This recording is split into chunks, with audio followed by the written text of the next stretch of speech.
Welcome back to the group chat. Nathan Marshall with the Crusaders. Scott Robinson. Yep. Scott Robinson. Close. Rep straight off. Conor McGregor, Israel Adesanya, John Jones, GSP, Anderson Silva. Bro. Welcome back to the group chat. It's our Tuesday. We haven't done Tuesday for a hot minute now because we've gone Melbourne Cup, Trotting Cup. It's been super busy, Phil, but we've made it back and we can finally have a look back at what was an interesting weekend, to say the least, of multiple different sporting events. What did you fancy over the weekend? What did you get up to? Stayed up for the Springboks Italy game. Stayed up. I was at 1:30 and then finished at about 3:30. Considered staying up for the AB's game at Twickenham. Didn't, just as well. And then UFC, main card from 4 p.m. onwards was the go. Yep. Yeah, fair enough. And up until the title fights. Incredible card. Yeah. Was meant to be one of the best of the year. Could argue it was the best. Had those two main title cards. fights. The two title fights sort of have a bit more edge to them. But champions are champions for a reason. So Yeah. Did you watch the Faroe Islands? I watched that too. Did you? I did. Yeah. What was that? When did that What start? time was that? Saturday morning, Like 6 a.m. Saturday morning. eh? And they scored first. They scored early. And I was up and about 6 a.m., jumping around the room. Croatia came back. And then Faroe Islands had a chance to go 2-1 up just before halftime, a one-on-one. Some good saves from the goalie. Croatia's second half, man. You talk about talent on the pitch. Croatia has plenty. Oh, yeah. And experience, too. Yeah. And they, I think they only conceded once or twice prior to that, this whole sort of tournament. They're top of the group. So for Faroe Islands to go up 1-0, I'm like, oh, yes. All of a sudden, that $21 to win. I was like, yeah. hello. Maybe I should have backed the laugh. But then, second half, Croatia, too good. Yep. I'll tell you what, only the multiverse can get you up at 6 a.m. on Saturday morning to watch the Faroe Islands. Glad I watched it. And get up and about, Yeah. cheering in your room at 6 in the morning. Maybe Croatia can afford some better stadiums because it really was just scaffolding around the field. Need all that Perisic. tourism. Tourism Croatia to start feeding into their football facilities. It was a good atmosphere, though. Flares were flying around, flags. Was it a full crowd? Yeah, Full house? it's packed. People on the scaffolding? Oh, technically, yeah. The scaffolding was the seats, and the seats were the scaffolding. So, you're getting the job done. Obviously, Ireland 2-0 over Portugal. Ronaldo getting his first red card. Yeah. Parrott scoring a brace, and then Parrott scoring a hat-trick against Hungary, scoring 90 plus 6 minute to get them through to the World Cup qualifiers. Yeah. Insane little weekend for Ireland football, and then Ireland obviously winning in the rugby as well. So they've had a great little weekend. Good weekend of international football, actually, which we'll touch on in a wee bit. But we might as well get straight into this All Blacks England game at Twickenham. The first one, thoughts and feelings around the loss, because there's plenty out there in the media. Do you think it's all fair, or do you think it's an overreaction to it all? What is fair? All the comments about it.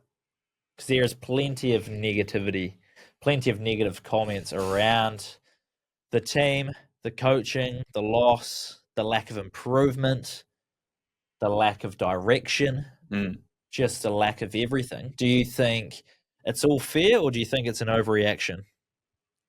I think mostly overreaction, but there is some fair comments floating around. By and large, I think, massive overreaction. You've gone to Twickenham, you've gone to England, and you've lost to an informed English side. Yeah.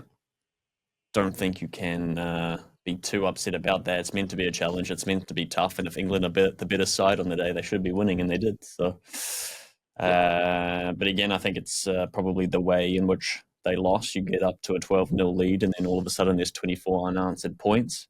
That's a question mark. So I can understand, being upset the way in which the AB's lost, and the lack of, I guess, feeling or drive to get back into the game, because you always used to feel like AB score, they'll go behind, but whenever they played the Springboks, it always feel like they're going to score on halftime and they're going to score in the 80th minute. It was a full 80 minute, or they'll score 84th minute because they've had 15 to 20 phases and then score right at the end. That's what you always expect. Yeah. Certainly, even looking back at Wellington as well, when they go down, they really do struggle to get back into these games. And 25 unanswered points was too much. They came close, closed it to a 6-point gap. Yeah. All it took was some ill discipline, another penalty, and then you're looking at 9 points. And then England closed out the game. Which has largely been an issue kind of all season, is that discipline side of things. But, yeah, I think it's definitely an overreaction. I mean, like you 100%. said, you go to Twickenham, it's a tough place, and England, they were the better team, so you lost to the better team at home, and they're a good side, England. It's just a shame that, like, you turn up to the UK and everywhere else apart from in New Zealand had England as favourites. Like, if you were punting in the UK and you were back in England, you were getting them at the same price we had the ABs. And they had it right, we had it wrong here. We were heavy on the ABs.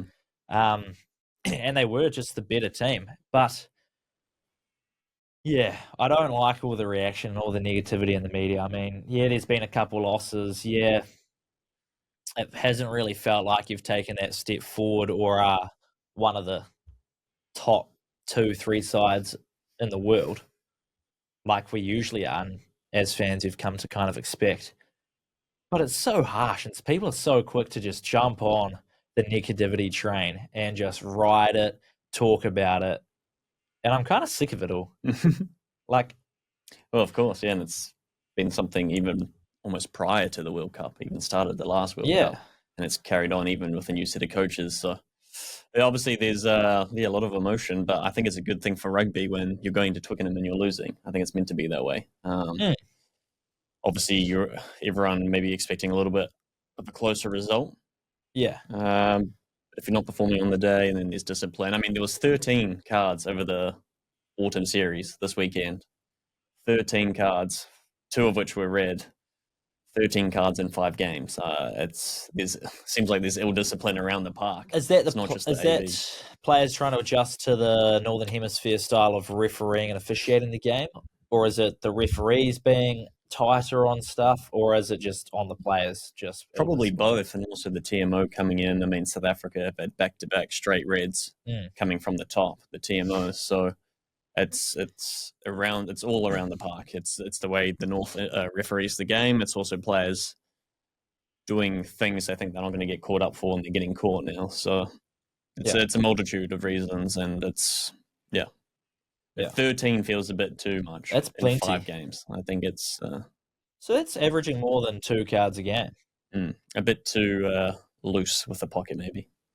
Just card trigger happy. And I mean, when you get 3 yellows for Japan as well. I mean, we can get to that game later, but yeah, jeepers. Anyway, I think, I just look at like all the attention that they're getting. I just support your country. Just like get them behind. Look at the positives. Yeah, you can have your 2 cents about what kind of went wrong, but don't just harp on about. Let's look to this Wales Test match. Hopefully, they can end the season well. Try some things. You can't win the Grand Slam anymore. It's going to allow Razor to try some things, try some combinations. People yap on about trying all these different combinations, and then I've seen comments about, we've put a centre pairing in there that's never played together, and it's a new combination. What are we doing? Yeah. And the same bloke will be talking about, we need to try new things. We need to, be innovators of the game and work out new tactics, new combinations. And then we do it, and you lose, and they're like, what are we doing? New combinations? Screw that. We need to go win with what we know works. Choose one or the other. And I like the fact that, we want to try new combinations. If it works, it works. If it doesn't, it doesn't. Try something new the next time. And that's what they can do against Wales this weekend. So look at some positives. Finish the season on a high. Yeah. Raise it in or out. Because obviously it got to a stage at the end of the last coaching regime, and it was heavy everyone on the out. We want Razor in, Razor take over. Now it's feeling like the same thing coming his way. Yeah. Razor in or out. I think definitely in, building up to a World Cup. There's some things that need to be ironed out for sure amongst the team, amongst the coaching staff or whatever it is. But you might as well stick with him. You pleaded for him to be in there. Now he's in there. Give him some time. I think Coming up against Wales, you'd like to see a bit of experimentation go on. You're talking about trying new things. A centre pairing isn't that new. Let's have some fresh blood in there. Maybe a Ruben Love, something new, something different. I mean, when the South Africans had a close loss to Eden Park, they bounced back, changed up their team for Wellington. Yeah. Devastating loss, as we know. Again, South Africa, 11 changes just last weekend coming into Italy. Still beating them with 14 men again. I mean, there's experimentation that's happening. I think England even had a bomb squad of sorts. Yeah. Their usual starters coming on off the bench. So this is a great time to experiment and test some players out in new positions. And 100%. If it doesn't work out, at least there's potential for some exciting rugby to happen. Yeah. Keep them in. Yeah. And let's see some experimentation with the squad. I mean, I don't think there's anyone else that you could really bring in to take the job, to be honest. So on that front, you keep him in and you just back him. Just continue backing him. Hopefully you can get all the coaches on the same page, all the players going in one right direction. But like experimentation, I got one of the questions. What do we, like there obviously got to be some questions answered. What do we do about this number 10 jersey? Talk about experimentation. I want to see Ruben Love start in 10 this weekend against Wales. Yep. Just see what he can do. Throw him in there. It's a shame because they've kind of got him in more as that fullback kind of wing utility now. But he's played 10 for the Hurricanes. He's played 10 before at a test level coming off the bench. Give him the start. See what he can do. Yep. Can play 10, can play 15. Welsh are in a weird spot. They got a 1-point win over a 3 yellow card Japan at home. Took them 833 days to win at home at the Principality Stadium. This is a great time to experiment. Exactly. Yeah. Wales is the team to experiment against, and why not? And it's the last game of the season. If Ruben Love's works out, bang, he's going to play 10 all season Super Rugby. He's only going to get better at the pivot position. He can come back into the All Blacks fold next year, start 2026 in the 10 jersey, depending on what Richie Mwanga does. But even if he comes back in the 10 jersey, he's one injury away from being in the same problem again. So you got to get guys in there. You got Josh Jacob in there. He should have been having a sniff around as well. But, I don't know. Just feels a waste to bring someone all the way up north and then not even give them a minute of the game. Exactly. You got the Saffers cycling, 3 or 4 number 10s. More than happy to start any of those 3. Yeah. I think. And they can all do a very good job. That was another one that I think needs. How do you become innovators of the game again? Be like game changers. I think you got to start taking a leaf out of Rassie's book and just try things and just like throw guys in there, back them to the hills. Ruben Love goes in at 10. So what? Maybe you put Geordie Barrett back at fullback or something if he was over there to say like, Rassie just throws players in, backs them to do the job in the position they're in and says, right, that went well. We're going to try something else though. Yeah, I mean, a good example was the red card they got 10 minutes into the game against Italy. Obviously, again, it's a number 5. It's a lock. Yeah. It's the reasoning for the red card is a whole other discussion on its own. But you've made a change. You had to get another forward in there, obviously another lock. Or Norche came in, whatever it was. And then the scrums, you're still getting dominated by Italy. Then you bring on another change. In the front row, a prop comes on. Yeah. Still not 100%. Okay, and then we bring on Oosterhuizen, who can play flank. And you go, okay, we're going to play him for the scrums. They don't. They keep him on the wing. I go, that's weird. They made like 4 different changes before they were settled. And I think what they were doing was putting Oosterhuizen on for their scrums, but not the defensive scrums because they wanted to make sure they were covered on the edges and all that sort of stuff. Yeah. That's 4 players they've experimented with throughout the course of the first half. Yeah. Just making constant changes. When they weren't happy, they were happy to change and adapt. They weren't waiting for half time. They were just going with what was happening on the ground and now making changes. Yeah. And you say like, oh yeah, it's a risk to make Ruben Love. If it doesn't work after 20 minutes, you can pull him. The point is you should be trying these things and trying things until they work. Yeah. Rather than hammering the same thing, much like the Wellington Phoenix when they have 2 extra men on the same card and on the same two extra players on the field, 2 red cards, and for 20 minutes you do the same thing over and over and over and over and over again to no reward. Why not? It's Wales. Change it up. Try something exciting. But yeah, I'll wrap up the conversation. Overreaction and raise their ends still. Why not? You've done a serious job to link South Africa's changes to the AB's number 10 problems, to the Phoenix not being able to score against 9-11, all into one little triangle. So it's a job well done. I'd almost blocked that The out. Bermuda Triangle. Whoa, Yeah. jeepers. But no, I 100% agree. Like, you start Ruben Love, if it doesn't work, don't be afraid to change it. Bring D-Mac on, Ruben Love to 15, or, just try some things. Yeah. And South Africa are the kings of doing that. And I think it's because Rassie just backs his blocks. Yeah. That's what it comes down to. Yeah. And everyone believes in what he's doing. So the players go out there and do it. Yeah. But no, I'm in the same boat. Overreaction. Razor in. Let's move forward to Wales.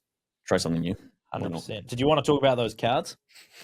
Was there anything else you want to talk about? 13 cards in 5 games is nuts. Back-to-back red cards, straight reds too for South Africa. Not even, well, the Wales get the grace of a red card and then get to bring a player on after 10 or 20 minutes. Yeah. Aggregate score for South Africa, despite that, is still 125 to 38 against those 3 teams, 2 of which with 14 men. The red card for Mostert, have you seen it? It's rough. He's second into the tackle. The player's dropping. Mostert comes in, hits him chest height, rolls up. It's basically shoulder on shoulder. Yep. But he is raising this at the last. So he's going in to hit because he's second man in. He's not wrapping. And then he comes up and then he rolls over the shoulder. And they've gone, that's straight. Like into the chin? Or is it, so he starts shoulder into the chin? The last thing, The initial contact was shoulder, rolls up, and then this thing was stupid. He shouldn't have had his arm up there. But again, I think that's yellow at most. Sounds like that's yellow. not head on head, whatever. That's not shoulder to head. Shoulder to shoulder first. And you've also got, what is he, 6'4", 5, 6'6". He's over 2 meters, basically. He's gotten as low as he possibly can. His head is down. He's at chest height. If the other player keeps dropping because he's being tackled, he's in that position to make the tackle. He's low enough. Yeah. He's dropped, falling to his knees. Players dropping. He can't get much lower. Yeah, okay. So it was a similar thing to what the red card from the week prior. And then it's just disappointing because you go, that's fine. That's the standard. You accept the red card. Yep. You get a head-on-head contact. Italy not tackling properly, head-on-head, they get a yellow. You go, well, okay. Yeah. That makes sense. Consistency. Not. Multiple tackles, multiple infringements. Sia Khaleesi is like crying out to the ref. He's like, please just look at the big screen. And they're like, yeah, mate, they'll check it. TMO was not checking it. He was fine with it. So there's inconsistency there with TMO's interfering with the game, but they're not always interfering with the game. If you're going to interfere, throughout the whole 80 minutes, not just one side. So they're pretty upset by that. They did get a yellow card for that head-to-head. Springboks got another yellow card for that head-to-head. She had like a 13 on 14. That game was nuts, though. It was like 0-0 until the 30th minute. It was so much going on. You had 4 changes, 4 substitutions, still 0-0. Italy missing some penalties. Pollard slots a drop kick. They give the drop kick. They then disallow the drop kick because there was interference on the charge down. Blockers. Yeah, because he was running into position. Apparently, he's intentionally blocking. But then before that, it was offside anyway, so then they give him a penalty, so it's still 3 points. And the commentators were just going nuts. They're like, I don't know what's going on anymore. They're like Irish commentators, and they were just like, we're trying our best. There's a lot happening. 3 points anyway. Okay, we're trying our best here, folks. We have no idea what's going on. South Africa have 3 points. 4 referees talking to each other, then the TMO talking. And chirping in their ear. It was insane. And then, went 3-3 at the 40-minute mark. Springboks were able to score a try to go up 10-3 at half-time. Eventually get the win, 14 on 15 again, it's fine. It's Italy, all good. Italy plays some good rugby too. I'm trying to go this as quick as possible. We'll go through it. Good, fast, running rugby. Their 15's good. Iawani's nuts. Their number 10's usually good. His kicking was very average. Damien Willemse probably had it was like a game on par with Wellington. He was so good. Really? His position, especially with 14 men, his positioning was perfect, like every time. Sure. And even if it wasn't, it was 9 times out of 10. That one time he covered to make sure he was getting across to those kicks. He was so secure under the ball. He would break through tackles. He would beat defenders with he's got a dirty step and a dirty goosey. Yeah. He felt so safe at the back. It was like, this feels like a Ben Smith sort of thing. I feel so secure. Oh, okay. If he's feeling like Ben Smith, then whew. He was having one of those games, man. Yeah, he was exceptional. Great 15. But yeah, Italy looking very exciting, which is great. The other one, Mac Hansen hat-trick against Aussie. Ireland rolled through them, 46-19. Japan, 3 yellow cards. A red for Wales, but it wasn't a straight red, so they got a player back. And I think the line was 13.5 for Japan, was one of the locks. You're losing by 1 point with 3 yellow cards against Wales at home. All Blacks should be feeling pretty confident. Yeah. Scotland. Argentina paying $2.35 to win. Yeah, we talked about this last week and we're massive on the Pumas. We thought we must be missing something because that's insane value. And for a moment, we were wrong because they were down 21-0 to Scotland. Argentina, though, didn't take them long. Ended up winning that game. Argentina, the king of comebacks, just like letting their opponent get out to, a healthy lead and feel comfortable. And then they just go, right, let's start playing some footy now.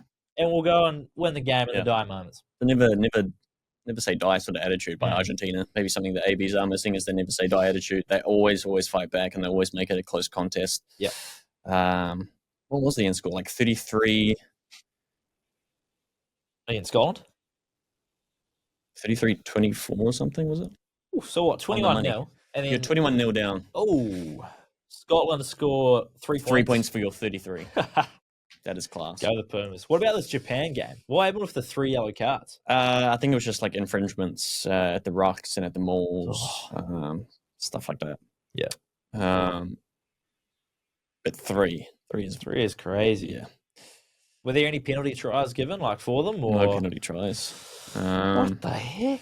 And Wales had to secure the win on the literally like 79th minute, ticking over to the 80th. It was the last kick of the game. It was a penalty. Yeah. I think a lock or something was penalised at the ruck. Same story, yellow card. 3 yellows, and then they win the game by a point. It was a great kick. Can't take away from it. But you were at home. You're kicking at home. You needed to seal the win because you're down by 2 points. You win the game. Massive for Wales. Mm-hmm. Japan will be super disappointed. Not just at the 3 yellow cards, but also giving the game away at the end there too. Ireland, I said the Mac Hansen hat-trick was probably the highlight. And then, what game did we miss? Fiji, France, well. What French team ran out? Was it their C or D team this time? I actually don't know. I didn't watch the game. But it looked to be their normal side just by looking at the sort of tries and the conversions. Have you seen this international series that's just been announced? I think fixtures for New Zealand are already out for next year. I'm not sure what dates, but it's basically the 6 nations plus New Zealand. So we'll play France, Italy, come to New Zealand for the first time since 2009. And then is it England at home? And then it's you go like Wales, Ireland, Isn't Scotland. Japan or Fiji in the mix too? Yeah, there might be. Maybe. But yeah, so we've got games for next year already. 3 at home. Because there's no rugby championship next year, and they just do a tour of South Africa. That'll be a real test to see where we can come out of that tour against South Africa, leading in from 2026 and 2027. Was there anything else you wanted to add on the rugby side of things? Otherwise, we can get stuck into this UFC 322 at the Garden. Just that England looked like they were running good lines. The AB's defence got sucked in. They exploited them. And then you had one try, their first try, Lawrence. He ran through about 3 people. Fended off Leroy Carter, bang. Got past Roygaard, bang. And then shouldered off Barrett. See you later. It's not very often you see All Blacks missing tackles, let alone 3 tackles in a row. Leroy Carter's usually the man to wrap guys like that up too. He's usually on point. But when he's not on point, you need someone else to cover that. Nine was covering well enough. But yeah, we can move on. So this card, UFC 322, JDM as the new champ, and what you've got Weili Zhang coming up and challenging as well, was talked up to be one of the cards of the year. I mean, I feel like I've said that a couple of times. We've had some good pay-per-views this year, but this one in particular, like from top to bottom, stacked. And it delivered up until the last 2 fights, which we'll get to, but there are some good KOs and there are some good fights. What was your fight of the night? What was your KO of the night, if it was different? Whoa.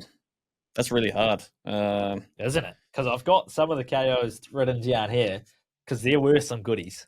I think Bonica in the prelims was super interesting because Bonica was usually a very boring fighter, and for him to come out with a head kick KO like that, disgusting. I think it was his first in the UFC as well, in terms of like a head kick like that. I think he may have won like a TKO by punches or something in the past, but left the guy shook too. He was down and out Yeah. for a hot minute. Yeah, and I'm a big Bo Nickel hater because I thought he was getting pushed to the main card and whatever. But a head kick like that, maybe should have been.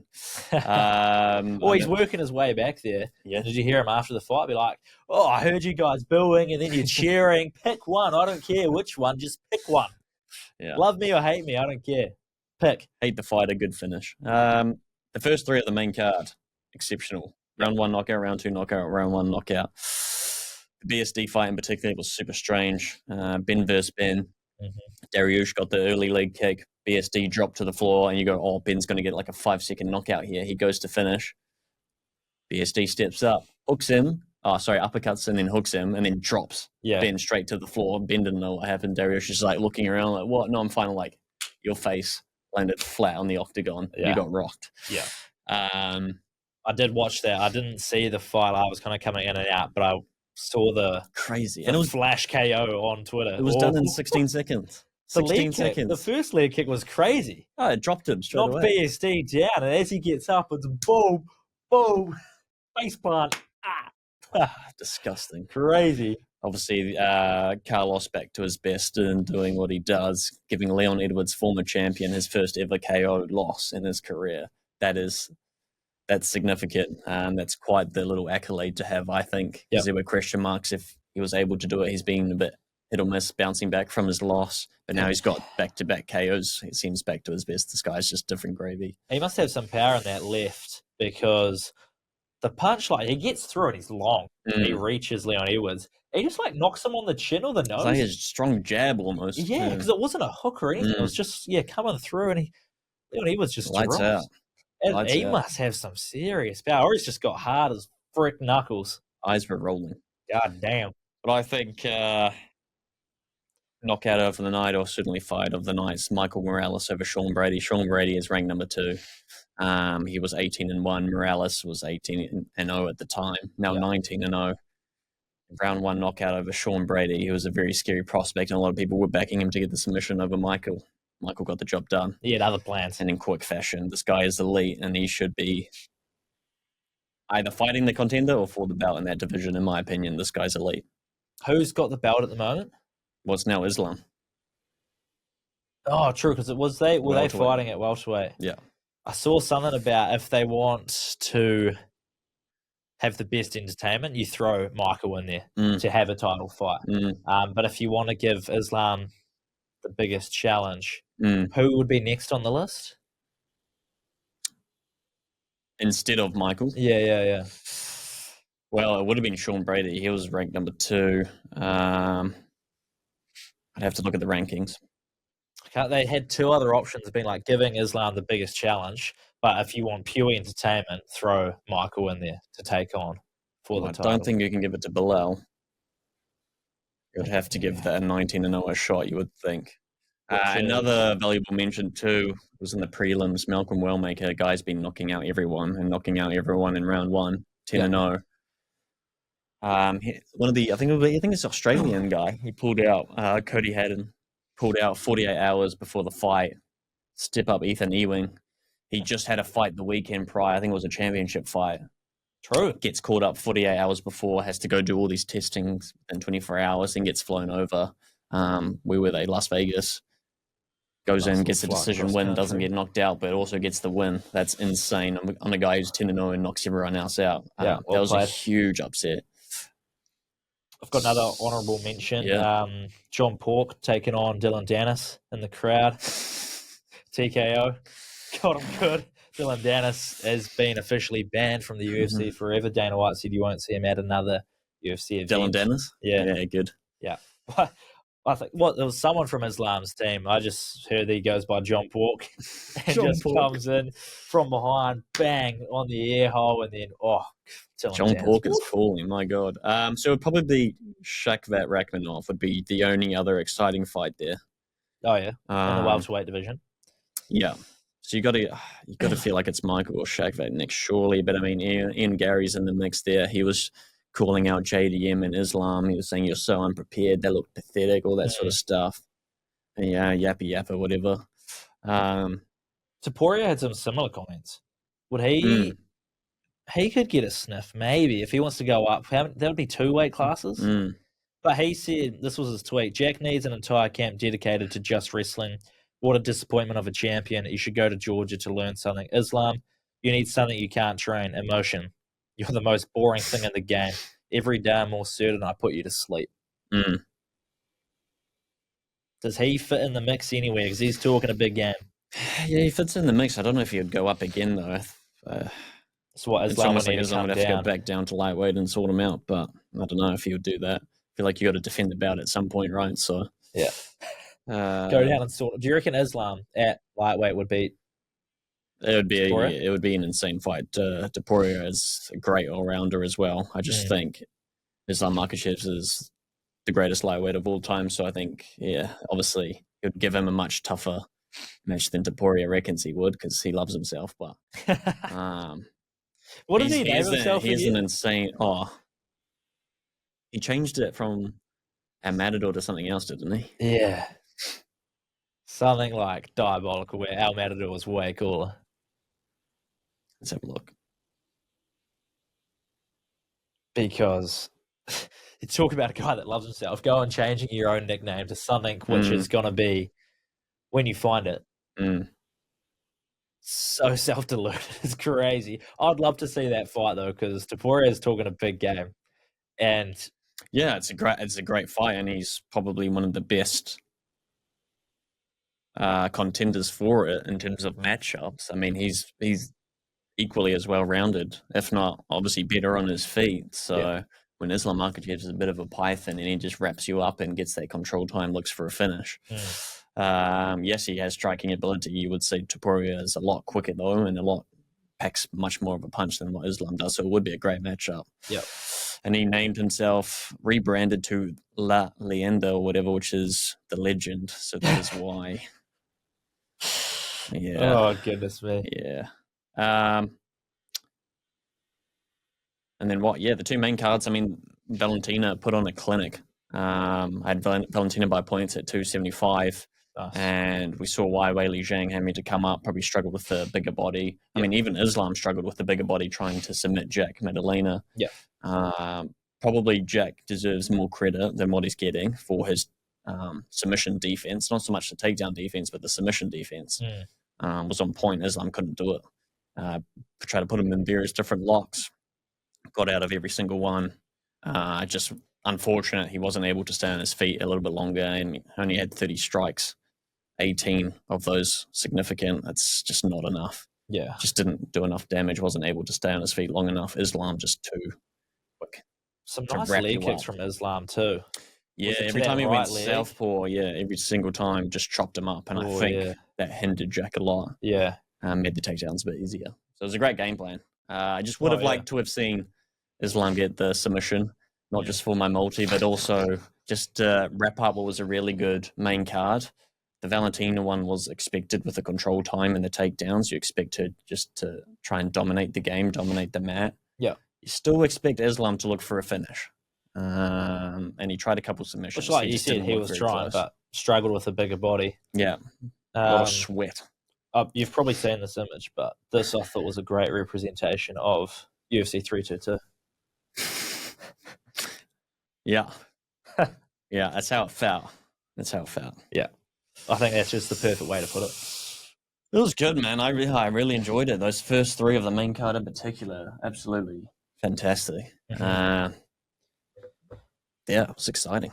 So one more pay-per-view for the year. You got Dan Hooker this weekend. Strong finish for the year for UFC. Jeepers. Let's go. Anything else? Or should we get into this international football? Because there's one point in particular I want to talk about, and that is this glaze on Phil Foden. For whatever reason, is so diabolical, this English media. You've seen the goal, I'm guessing. Yeah. I've seen the pass. Sorry, yeah. I've seen the pass. It's not even about the goal, and I don't think the commentators even mentioned the goal. Because, Phil Foden, what a player, what a guy, just absolutely unbelievable pass to put it on a platter for Eze, who just effortlessly puts it in the back of the net. From the top edge of the corner box. Yeah. Top left of the box. Top right finish, top bins. Bang. Absolute banger of a goal. Serious goal. Super difficult pass. Really It's hard. all about, just the 5 meter way pass it is was hard. perfect. Right on him for him to take it. It's what allowed him to take it first time on his right peg, favoured right foot, and Izzy, you'd back him to bury that. I saw the expected goals. The expected goal stat was 0.02. Mm.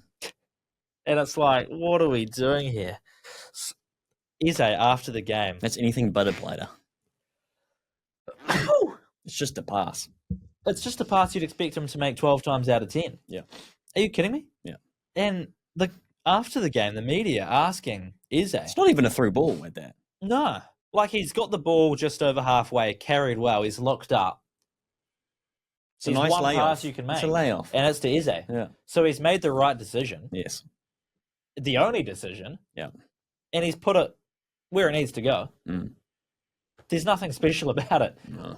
The media after the game asked Izzy, was Phil Foden's pass the key to your goal? Izzy's response was just like, well, yeah, look, he made the right decision. He got it to me. And then I did what I thought I'd do best and shoot, and it went in. Happy days. But why? I don't get it. Why are they making so much about Phil Foden's goal? I mean, in fairness, yes, if he doesn't pass, Izzy doesn't score. But if Izzy doesn't shoot, Izzy doesn't score. It was an insane finish, and the key to scoring a goal was shooting for the goal. So. Correct. I mean, you get some fantastic assists, don't get me wrong. Yeah. If it was a tap-in, well done, Phil Foden, mate. Yeah, excellent. That's not a tap-in. That's edge of the box. Banger. Pelter. And they try to cover it up to the English Twitter page, and they try to single out Izzy afterwards and the little replies to the thread. Go for Izzy, what a player, wow. And everyone in the comments like, too late, mate. Yeah, it's too late. I couldn't believe it. Even the English, like you said, the English football Twitter page. Yeah. Phil Foden. Oh, puts it on a platter. But whether he should be talking about is Troy Parrott. Mate. From Ireland. 5 goals, 2 games, hat-trick and a brace. Secures Ireland a World Cup qualification. And his 90-plus 6-minute hat-trick was insane as well. Bro. Sends them through to the playoff for the World Cup. Incredible. A 2-0 brace. That's a story you want to be talking about. That is him. Yeah. That is Phil Foden.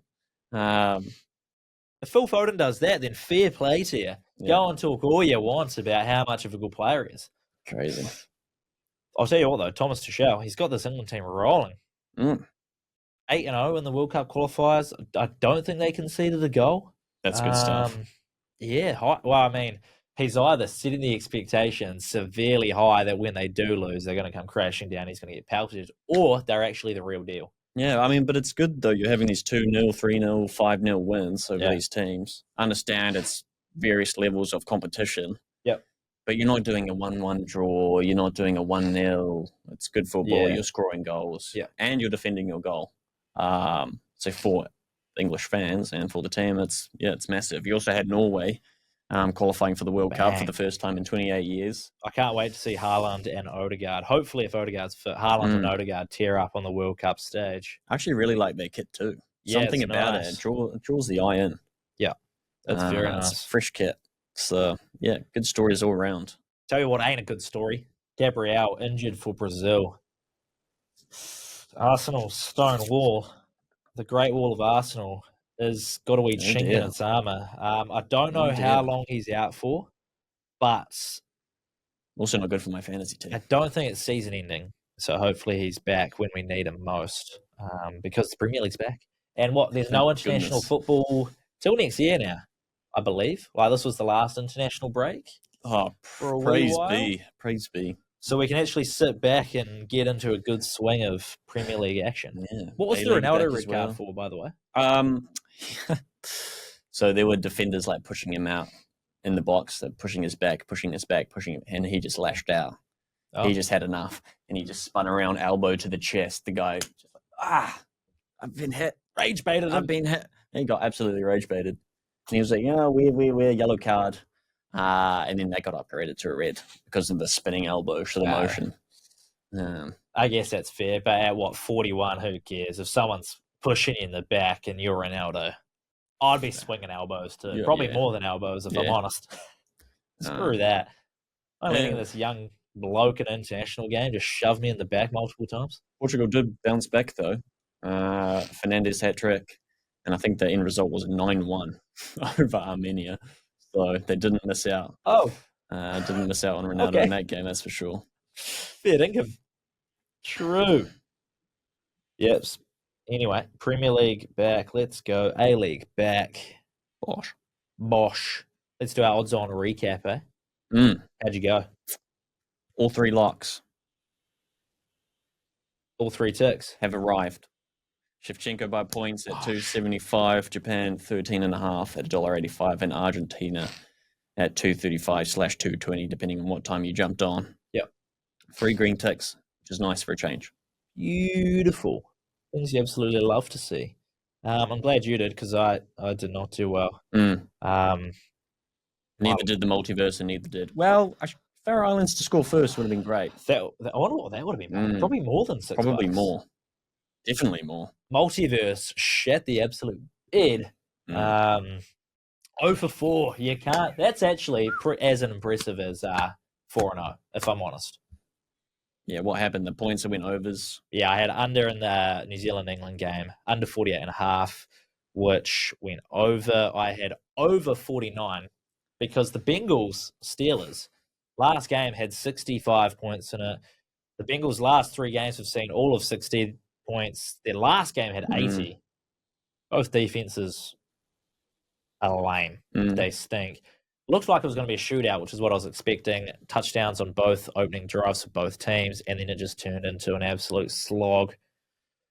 It actually got close to clearing it in the end because the Steelers started running up the score once they got on top, but it never looked like going over, unfortunately. Faroe Islands didn't draw, and then Islam went to decision. Sub, JDM by KO is the option. Yeah. Also, my touchdown factory multi was not happy. I got so close. I had Josh Jacobs was my only leg that missed out of the 4 touchdown scorers. The shortest one there. He scored 9 touchdowns in 5 games, and he got injured. Oh. And I was so freaking close, man, to scoring. T. Higgins scored for the Bengals. Devonta Adams scored for the Rams. It just frustrates me. When you get guys that score touchdowns for fun and they get injured. Oh, goodness me. Did have England to win, but then I had Cam Royard to score. Oh, yes. And then I went for the unders as well because I was expecting, a closer game. Yeah. But maybe you need to look to those alternate lines. And then also, Edwin van der Merwe, hyped him up. He did play. Then he got subbed when they had the red card 10 minutes into the game. I had him for 2 tries. I also had him for first, second, or third try score. I was like, this guy's legit. Yeah, it's brutal. And no. He came on in the second half, though, just on the other wing. But yeah, a little bit upsetting. Yeah, that is. And also, brutal. Grant Williams. Yeah. Insane player. He's gone back to back. I wanted to bet on him. He started on the bench, so you can't. Waited for him to come on. He did come on. Could I bet on him? No. What? Bet you at 4 a.m. You got to do better. And what happens? He scores. So keep an eye out. Maybe when it's a better time and there's more people awake, they will have that option. But this dude's elite and he keeps scoring tries. Yeah, he's been a good player. Lethal number 9. Yeah, absolutely. He's a good player. Been a good player for a while. I had an Omen bet at Rickerton. Whoa. In the New Zealand Cup. In the heavy 10. Just heavy Charlie. 9. The hail. Yeah. Did not bode well for the races. A heavy 9. Was it? Did it end up as a heavy 10? I don't know. But I saw it a heavy 9. Just Charlie favourite over the 3,200. Didn't get anywhere close. None of the expected. Oh my goodness! It would have been a great day to just pick a random roughie and just go right. Let's see if we can run on the hail. Even just a place. Oh my goodness me! Yeah, there was. I've seen so many videos of just everyone getting up for the races on Saturday in Christchurch. And I told you it was cold on Wednesday. Yeah. And it looked freezing on Saturday. And it was freezing because the hail hailed and the hail stayed. Like it got hit the ground. And it honestly looked like snow was building up. They kept running. Yeah. Yep. Wow. It was bizarre. Yeah. Sounded like a good night though. I had a few mates down there that absolutely, it was great. You know, once it gets to a stage and it's wet and it's cold, people just start. You're already drenched. You don't care anymore. I'm already drenched. Who cares? So there are people just going for slides and whatnot. And tell you what, wouldn't have been me. Anyway, Straight to the dry cleaners. straight to the dry cleaners in your suit. I'll tell you what, the dry cleaners on Sunday or Monday in Christchurch would have been raking it in from all the dresses and suits they would have been going through. Probably plugged up the filters too. Yeah, Swollen big time. mud. Some hail going through the machines. All right, we'll be back on Thursday. We've got a little bit to preview, so hopefully I can have a better week. You had a good week. Hopefully we can turn up with Multiverse as well. Some EPL action. EPL. Make sure you tune into then, and we'll see you on Thursday.